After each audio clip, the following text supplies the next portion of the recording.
Welcome to the presentation of statistics of decision making. Uh, my name is Deepak. Let me start from my introduction. In this presentation, we are total four members, Lavkishan Singh, Mandeep Singh, Harvinder Singh, and me. Let's start with the data overview. I have acquired data from Kaggle, and the data is all about the credit risk of German. It has 1000 rows and 11 columns. To meet the requirements, we have 7 columns of categorical data such as gender, job, housing, saving account, checking account, purpose, and risk. For description, you can look into the assignment and numerical data such as age, credit amount, and duration. Then we are starting with the geographical representation. I begin with analysis. I first explore the data and look for the patterns that would give some valuable information about the data. I had created a graph to understand the relationship between the impact and other variables. Then these are the numbers variables I analyzed. Basically, I look at the histograms of these variables to check which part of data contributing most in it. Then the age histogram represents different ages of different individuals in our data. From the graph, we can see the most of the individuals have age ranges between 22 to 49. Then the histogram represents the amount of credit requested or obtained by the individuals. From the histogram, I can conclude the most of the credit amount that individuals requested or obtained range between $597 to $3580. Thank you. That's all from my side.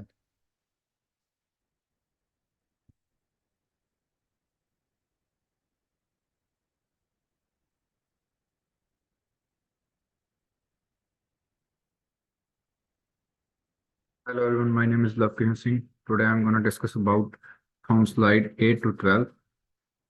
The duration histogram denotes the duration in months for which the credit is taken or requested. We see that most of the duration in months in which the credit is taken or requested is 25 to 25 months. There are some outliers that show the duration of amount to 65 months.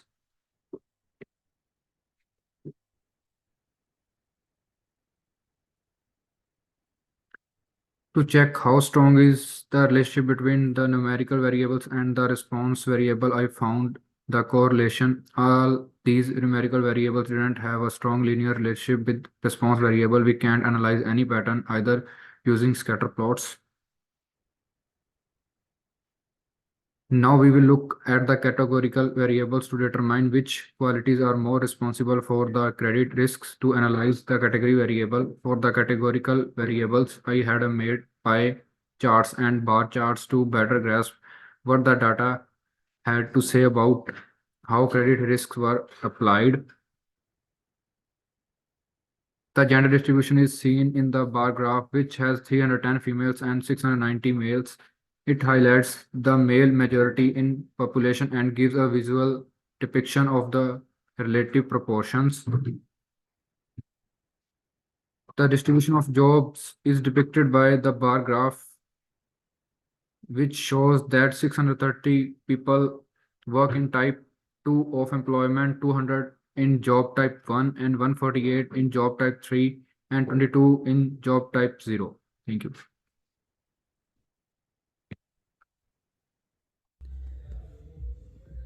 Housing arrangements are represented by a pie chart, which show that 713 people own their houses, which is approximately 71.3%. 179 people have houses on rent, which is approximately 17.9%. And 108 live in free housing, which is approximately 10.8%. It provides a clear visual depiction of how different home types are distributed among the people questioned. As saving accounts indicate the status or level of saving in the individual's saving accounts. The distribution of saving accounts is shown in the pie chart. 183 people are labeled as NA. 603 have a little saving counts, 103 have a moderate saving count, 48 have a wealthy saving count, and 63 have a very rich saving count.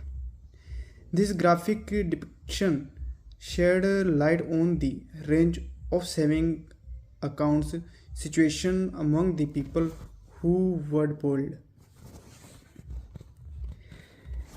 A checking accounts reflect the status or level of fund in an individual checking accounts. The status of checking accounts is shown by a bar chart where 274 people have a small status, 269 people have a moderate status, and 394 people have an status, and 63 have a rich status. This graphic illustrates how the population under survey has a wide range of checking accounts statuses and allow for a easy comparison across various categories.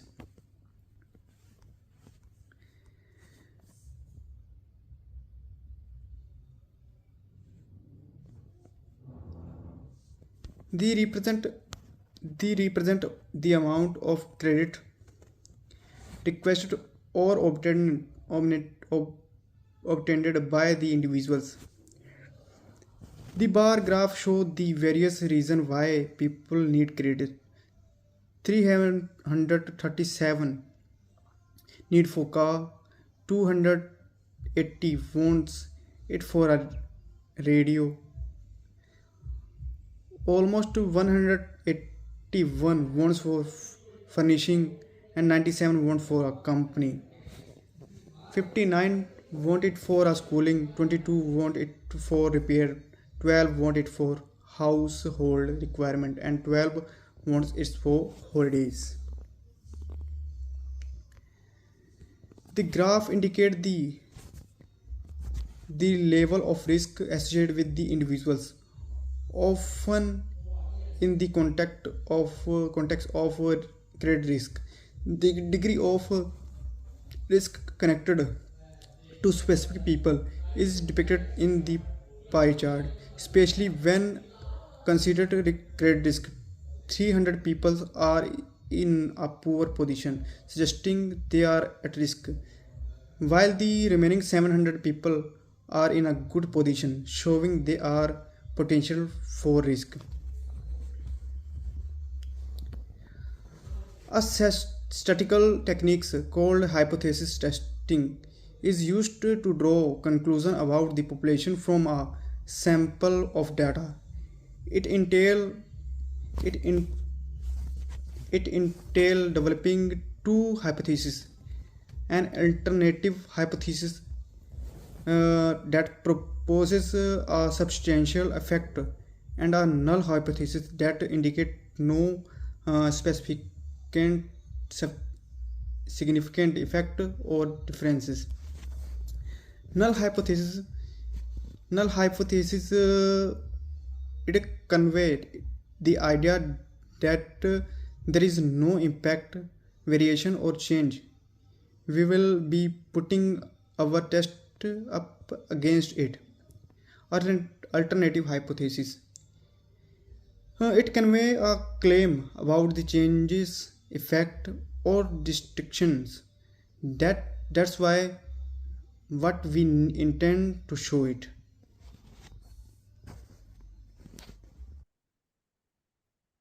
Hi, formulating hypothesis and decision. We develop the hypothesis test as follow. HO, there is no relationship between the independent variable and dependent variable. H1, there is a relationship between the dependent variable and independent variable.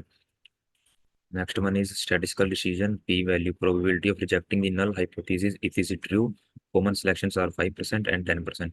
Decision, select the appropriate variable for the modeling p-values which are less than 5% of the significance level 0.5. Simple linear regression. Simple linear regression is used to evaluate the association between two quantitative variables. Y is equal to a plus bx. A is the intercept, b is the slope. Model 1 of 1. The model has low R square, suggesting that it may not explain much the variability in the dependent variable.